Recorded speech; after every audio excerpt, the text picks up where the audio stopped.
Okay, there we go. Hello, good evening, happy Tuesday, and welcome to Live with Gotham Quilts. I'm Allison. Behind the camera, making all the magic happen is producer Ken, and we are coming to you live from Gotham Quilts. We're live this week, and we've got a really fun show. And let me tell you a little bit about how we pick what shows are coming up in the next little bit here. As you might have recalled, we had some infrastructure things to get taken care of in order to seed the Gotham website with all kinds of great products that you know and love and new products that are coming out too. Um, what is happening is we are porting over those products a handful at a time, like a collection or a category at a time. And so, what that means for you is that each week when we talk about something, you'll know that everything of that type is brought over to the website. And so, um, last week, I can't remember what we talked about last week. It was so long ago. But this week, we're talking all about panels. And there's a couple of new things that made me really excited to bring this to you today. One of which is we have all of the panels brought over to the Gotham website. And in addition to that, there is a brand new book by Gudrun Erla and Doug Leko. If you might know Gudrun's name from Stripology Success, she is the one who has designed and markets and makes all kinds of fabulous stripology patterns and rulers. Boy, those rulers are something special, aren't they? Any event, she got together with another designer, both of whom are or were local to the Minneapolis area. Gudrun is still here. Doug has gotten a promotion at his job and has moved to Houston, but was Minnesota born and raised here. So we've got two very fabulous Minnesota quilters and a new book that they have written together that, you've guessed it, is all about panels. Now, panels are one of those things that I think you either love them or you're not quite ready to work with them today or at this point in time. And so this show is all about panels, and I'm going to give you 11 fabulous tips and tricks on how to make working with panels really fantastic and really easy. There are a couple of major complaints that I hear about panels, but we've got ways to solve all of those. So let's just dig into that. We've got a little piece of information to help us go through. So we're going to take your panels from wonky, wah, wah, wah, to wow, and all the fun projects that you can make with them. And don't worry, I am going to show you more of that Doug Leko and Gudrun Erla book and how the wonderful, fabulous things that they can do with panels. A lot of times we see panels, and the way to build it out to make it a little bit bigger is to just add borders. This book goes so far beyond that. And after you watch this and get our 11 fabulous tips and tricks for dealing with panels, you'll be ready to. So, if a lot of times the biggest, actually, the reason this is number one is because the biggest complaint that I hear about panels is that the image is off kilter. Panels are always going to be printed. Generally, we see them digitally printed very often just because panels give you let's see here, the complexity of design that you can't easily get with just regular fabric. I'll show you, actually, I've got an example here. We'll go to this guy over here. We'll do the overhead. This is an example of a panel that's moved into a project. This is another example of a panel, and you can see here that there is just a complexity of this image that you can't get generally anywhere else. Which is why panels are really so popular. Now, what you're seeing here is a really well printed panel. I didn't unfortunately have any examples of ones that weren't super on track, but this is tip number one for you. If your print is off kilter, and you'll generally know that, you'll feel that it'll be off of the grain, what you can do is take your panel before you cut it to size, and you can just tug on the bias a little bit to shift it and to get it back on track. Don't be afraid to tug on this fabric and get it up to square or get it a little bit closer on grain with the fabric. But what you'll want to do is after you do your tugging, after you get it oriented how it's just a little bit better on the grain, what you'll want to do is set that with a steam iron. You want to use lots of steam on that and just set the tugging that you did to get that into the shape, the orientation that you want. So if your print is a little bit off kilter, don't be afraid to tug on that bias. You'll want to be a little bit gentle, like you don't want to wrench it way out of kilter, but just a little bit will go a long way with that. And as you're watching this, if you knew any of these or if any of these 11 tips and tricks are brand new to you, just let us know in the comments. We always love to know, are we telling you stuff you don't know? Did everybody already know this?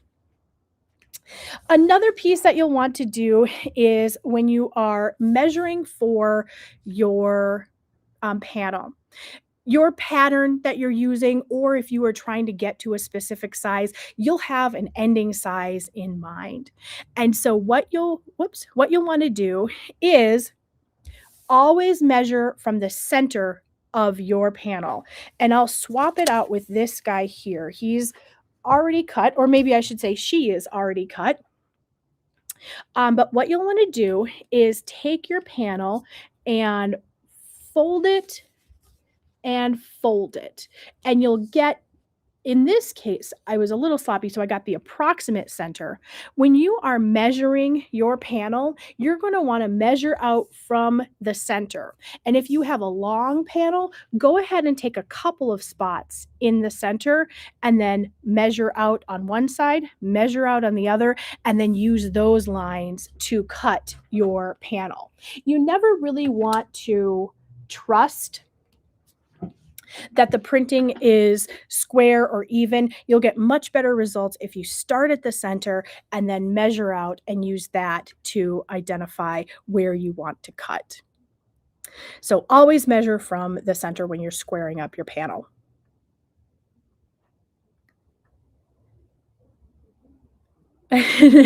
Okay, my dear sweet mom here knows nothing about panels, but have two that she needs to get started on. I know who one of those is for. It happens to be from her, or for her very first grandson, who is going to be 24 this year. So, in any event, you can always use extra fabric to get you to the size. Now, there are some pretty standard sizes for panels, but especially when we're talking about blocks like the one I've got here in the overhead, there are always different sizes, as small as a couple inches, so like 3 or 4 inches, all the way up to 8, 9, 10 inches, and everything in between. That makes it really hard to find a pattern that is written specifically for your size of panel. So don't be afraid to add some fabric to beef it out to the size that it needs to be. You can always add coping strips to get yourself a little bit of extra size here, and then trim it down to the size that you need. So in this case, we started with an 8-inch block, and that includes the stand dollars and it's the beach on the side. You can see we've got some fruit ladies on the beach here in this panel, and added 1.75 inches to get this to the correct size, and then trimmed it to 10.5 inches square. So with that, you can take any panel size that you have, any panel size that you like, add your coping strips in whatever length you need, go a little bit extra, so then you can trim it down to the size that it says in your pattern. So that is how you can make just about any pattern, or any panel rather, work for you. Add those coping strips, and then you can trim it to whatever size you need to.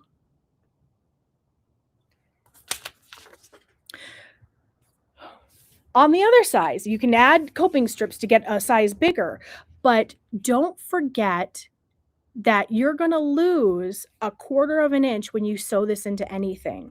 And so then in this case, if we wanted to make sure to get this whole image around, don't forget that you're gonna lose a quarter inch on each side with your seam allowance. So do always remember that. It's hard for us quilters to forget, but when we're working with panels, sometimes that's a little bit of a different animal. So do remember you're gonna lose a quarter inch, and so you want to make sure that you account for that. Now, especially with large panels, so though I'm thinking those ones that are like 22 or 24 inches by the whole width of fabric, um, especially if you are going to quilt it yourself, remember that structure is key. You want to stabilize those large panels. Now, there's a couple of different ways that you can stabilize them.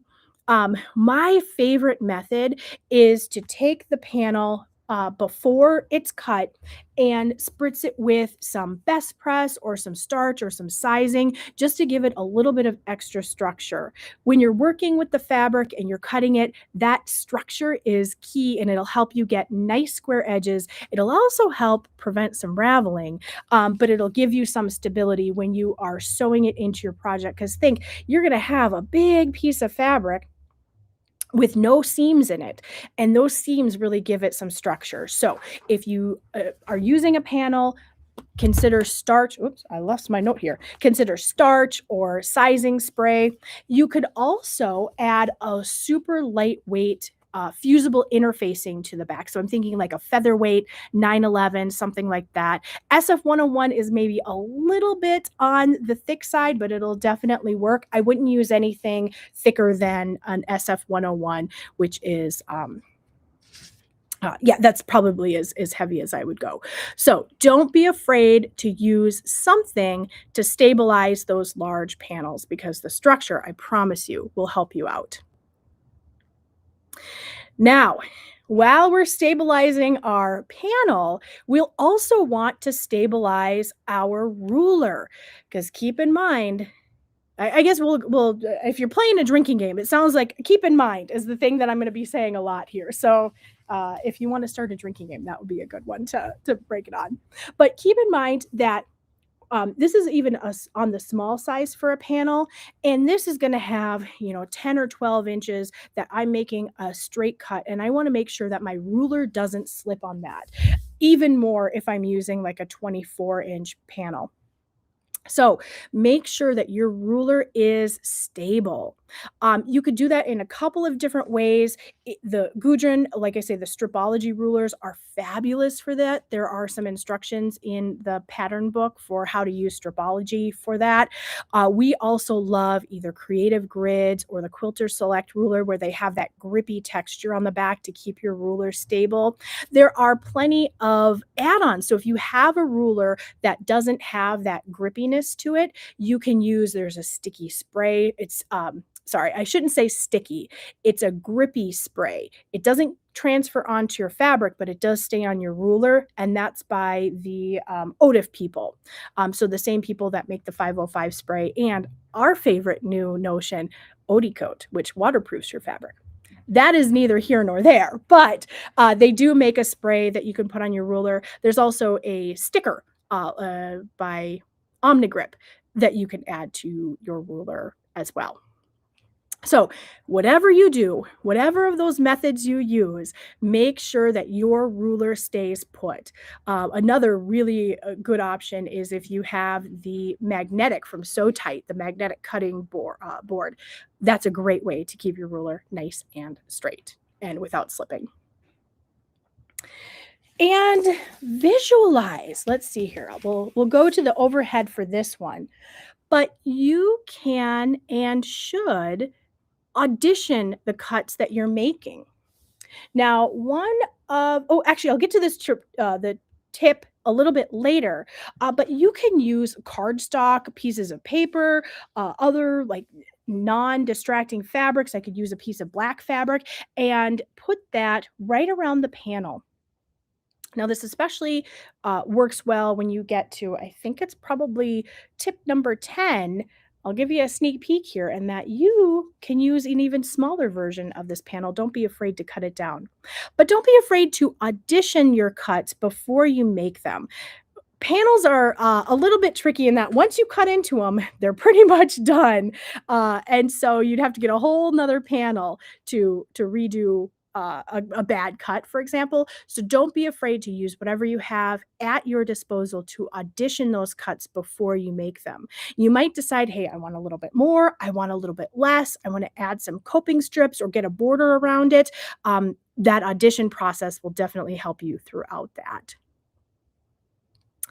And another option is, and this one, of course, is a digital print, but if you remember from our selvage show, that selvage edge, now, like I say, this one is a digital print, so I don't have the dots here, but in the selvage edge, look for those screen printing dots. Those are going to have the colors that are found in your panel. Even if it's mixed with other colors, those are going to be the base colors. Don't be afraid to use that selvage to help yourself match your colors. Sometimes you can be a little bit surprised, especially because the selvage at the bottom, those little screen printing dots are going to be the true colors. You might have in your print um, colors on top of colors, which make secondary or tertiary colors. So all of those pieces will help you match your fabric. And that goes for panels and it goes for regular quilting fabric. Use that selvage. It will help you, I promise. And number 9, chop it up. Don't be afraid to cut into your panels and make a little mini panel. You don't have to use this whole piece whole. You can, through your audition process, maybe, let's see here, if I'm doing that right, maybe make a little, just use the top part here.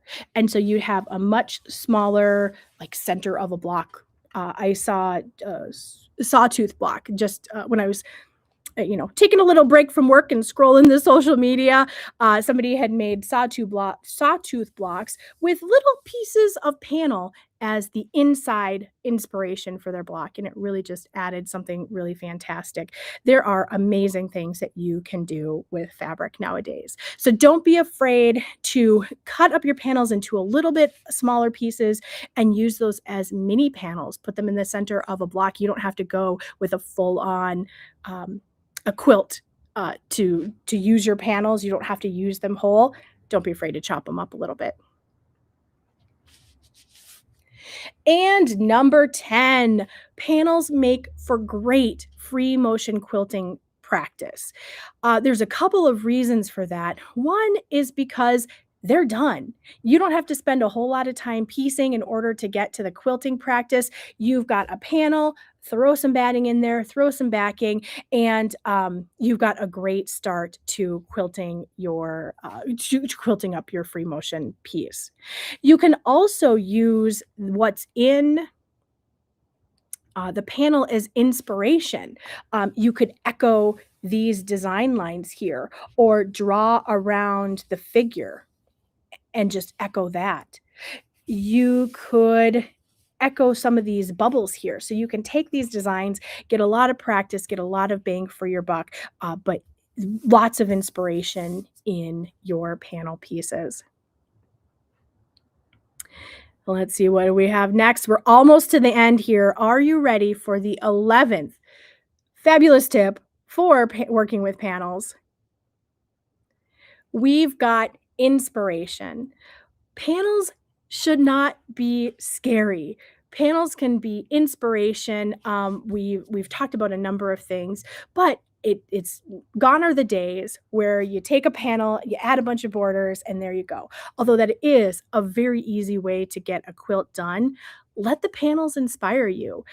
Like I said in the very beginning, there's so much more that we can do with a panel. There's so much more depth and texture that we can do with a panel than with regular quilting cotton or just what we can do piecing. Now, this is a great lead into the book that Doug and Gudrun wrote. And so this is Panel Mashup. It's kind of cute in that each quilt is inspired by a song, kind of a classic song. So you can crank some tunes while you're sewing from this book. But a couple of things that I want to point out are they have really gotten so very creative with how to feature panels. And so this one I put only because it is my favorite Michael Jackson song, PYT. You'll have to let me know what in the comments what's your favorite Michael Jackson song, but this one is mine. And so you can see that you've got these panels that don't even really look like panels. They look like beautifully applique or foundation paper pieced pieces, but because they're panels, you get it done in a fraction of the time. We have another one, Lovely Day, and this is a great example of how to let the panel be the star. So like I say, there are lots of different options here. This is a great one of letting the panel be the star there. Let's see here. And Dancing Queen, you know, I love, Man in the Mirror. That's a good one of a Michael Jackson song. Dancing Queen, not my favorite ABBA song, but I happen to really love ABBA. Take a chance. That's mine. Take a chance. Take a chance. Take a chance. I hope I will have to check with Ken. I hope we don't get a copyright strike for that one. But I don't think anybody would pick that up as ABBA if they were listening. So in any event, Dancing Queen is a really great option. What we hear a lot in the shop is I've got this panel. I want to make it a queen size, a king size for something like that, right? And it's really hard to take something that's 24 inches by 44 inches and make it that big size. But you can see here the borders around this, all this great area here, just a really great example of how you can really size up a panel and just keep it be the star. Raquella, I love it that you love ABBA. Boy, we've got some fans of Man in the Mirror. That's a good song too, though. This one is another great one of how you can size up a quilt. This one is 72 inches by 85 inches, so a really good size. And starting with this looks like probably about a yard size panel. So this one is Hey Jude. Ooh, that's another thing we should start. What's your favorite Beatles song? Mine is not Hey Jude, but I'd love to hear what yours is. And this one, I love Electric Avenue. Look at how fun and fabulous that is. This is a great example of you don't have to use a panel for this. You can use a beautiful print. Look at how gorgeous that is. I don't even think that is categorized as a panel, just a beautiful cut of fabric. And so like I said, you don't have to use panels with this necessarily. It lends itself really well to panels, but it also does a big, beautiful, bold print that you put in there and use as a panel. And then here we've got Danger Zone, which is a great example of panels blending into the piecing. So it's not like I'm a panel quilt. It's not screaming that I'm just a bunch of panels thrown in with some sashing. This one really makes it, the pieced blocks are the same size as the panel pieces. And so it really does fit together quite nicely. So in this book, there are 20 different panel or panel related patterns. And 10 are designed by Gudrun of Stripology fame, and 10 are designed by Doug Leko of Antler Design Quilts. He's also the one who made one of our favorite rulers, and that is the mini, the folded corners. There's a mini and a grown-up version, I guess. So with that, I'm going to give you a couple of QR codes. This is the Panel Mashup book. So if you're interested in getting this book, we've got it in the stores now. It's ready to ship out. Go ahead and order that. And for our very favorite Live with Gotham Quilt members here, we have a special deal for you because we've got all of the panels moved over to the Gotham site now. Anyone who picks up this book, anyone who purchases the Panel Mashup book is going to automatically get 25% off of a panel. If you want to give it a shot, get the book. You get a panel at 25% off, and it'll just be a great, fun afternoon for you. Panels, they take up a fair amount of real estate, especially, I guess it depends on what panel you get, but it's really a great way to get projects done quickly. So if you want to shop our panel section, go ahead and either click on that QR code or scan it and head over to the shop to get some panels. Like I said, and this is valid until the end of Valentine's Day. So February 14th is when this expires. If you have this in your cart in a panel, the price changes for you automatically. And for all of my Club Gotham members, you can use that in addition to your discount for fabric as well. So a really great deal to start yourself a fabulous panel project. So, I don't think we have any questions on the panels, but I really hope that these tips will help you get started on your panel journal or panel journey. I don't know what it is, but panel is a very tricky word to say, especially when you say it so many times. So yeah, I hope you'll give it a shot. We have two very, very quick housekeeping items today. Our meeting, our Stitch Lab meeting is this week. That is kind of like we'd call it a guild, but it's more of a challenge, fun, a group of people who like to show off what they're doing and like to be a little bit challenged. This week, we are talking about ephemera, which I think is a fabulous word. Just little bits and bobs. They are meant to be fleeting. We're seeing a lot of junk journals, and I don't love the word junk journals, but it's little found things that come together to make something beautiful. So that is this particular meeting. It's ephemera, and so that is on Thursday. And then we also have some spots remaining in our collage quilting virtual retreat. Not to get too ahead of myself, but we have decided on the next retreat as well. I am sworn to secrecy. I cannot tell, but the collage quilting virtual retreat is going to be fabulous. You sew, you learn something fabulous from your very own home. And if you don't want to do collage quilting, that is completely okay. That is what the theme will be about, but you can work on any project that you care to. It's just a great way to get together and be together. So with that, I hope you all had a fabulous time on the Live with Gotham Quilts. I will be turning into a pumpkin very soon. So I will say good night, and we will see you next Tuesday. Same bat time, same bat channel. That's Tuesdays at 6:30 p.m. Eastern with Live with Gotham Quilts, and we will see you then. Have a good night, everyone.